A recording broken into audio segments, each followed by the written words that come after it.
good in January testing. He was good in practice, and he's good right now. Yeah, and what I like about Boris and this whole deal is he doesn't just show up for the road courses where he obviously is a road course specialist. And what a good time he just ran, Larry. 48.09 there. That's a good lap. That pretty much backed up what he ran in practice, but not surprising that this car is running good because, remember, it has Hendrick power in it. Now, like Boris said, Scott Riggs and Joe Nemechek, the third driver on that team, were very quick in testing and were good in practice. Yeah, he was 8th quickest yesterday, and of the cars that were making single car runs back in January testing, he posted about the 2nd quickest speed. One of the few cars yesterday that ran in the 47-second bracket. Got that smoke up under the hood. In the last 3 restrictor plate races, Riggs qualified 5th at Talladega last spring, 7th here last July, and 4th at Talladega in October.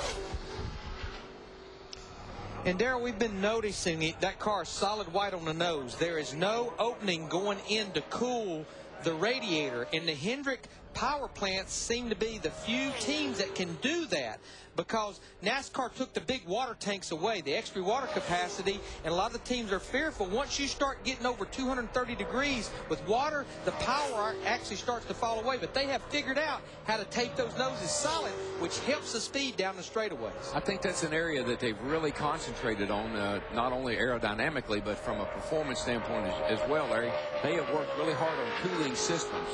A lot of different cooling systems are being used. They call it a closed system, and you don't see the cars blowing a lot of water out of it. And whatever it is, it's not common between just the Hendrick cars, but the Hendrick engines. Riggs 48.47 on his first lap, trying to eclipse his teammate Boris said. Looks like he'll do it. He does. Ooh, that's a good lap. Scott Riggs is the first driver to break 48 seconds. Way to go, Scotty boy. Joe Nemechek in the U.S. Army Chevrolet, native of Lakeland, Florida, was strong in practice. 48.55, that's right about where you need to be if you're going to have a shot to break 48 seconds. Not quite as quick as Dale Jarrett in the 88 car. Dale ran about a 48.30, so I don't know if he's going to have to really pick it up to contend with this Bud Pope. Yeah, it's going to be around a flat, looks like, somewhere in that range. Looked like the car moved around quite a bit on him in turn 2, Darrell. Could be the wind. You know, it keeps picking up, and that's where it'll affect the car some as well. It's not just on the straightaway, but blow you around the turn a little bit, too. Nemechek's teammates, Scott Riggs and Boris said, sit 3rd and 7th right now. That really takes a lot of speed out of these cars when they move around like that, in the turns particularly, because you don't have a lot of horsepower to work with. I think all 3 of these cars are going to be right together, at least after qualifying. Third. Good run for Nemechek, 2/100ths quicker than Scott Riggs, his teammate. I mean, this is a far cry from what I'm used to. I mean, I'm used to driving BMWs for the last 10 years all over the world, and they've been like a family to me. But to be able to come out here, I mean, Centric's has given me a great opportunity to come out here and, you know, race in the greatest race in the world, the Daytona 500. And, I mean, I can't thank Rick Hendrick enough. Those Hendrick motors are unbelievable. So I got a great car. You know, my teammates Scott Rigg and Joe Nemechek, they've helped me out a lot. And, I mean, it's just a team effort. I'm just a small piece of it, but I'm having a blast this week at Speed Weeks. It's a lot of fun. All right, thanks, Boris. And we'll get right over to his teammate, Mike Joy, Scott Riggs.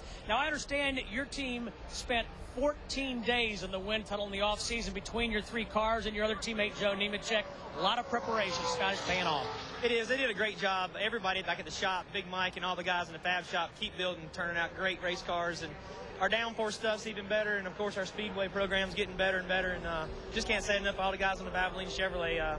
It's good to have, you know, good teammates like Boris and Joe, somebody you can play with and have a good time with. And, you know, Boris is somebody who really lightens up the whole scene. And, you know, you got somebody like Joe you can always go to, and he always tell you what, you know, has a lot of experience, always tell you what he thinks and shoots straight from the hip. But it's just good. It's just good to have good cars, and I think that'll be good enough to be close to the front. But the good thing about it is these cars drive so well, and they work so hard on making them go fast, and they drive good at the same time. It's just it's exciting for me this year.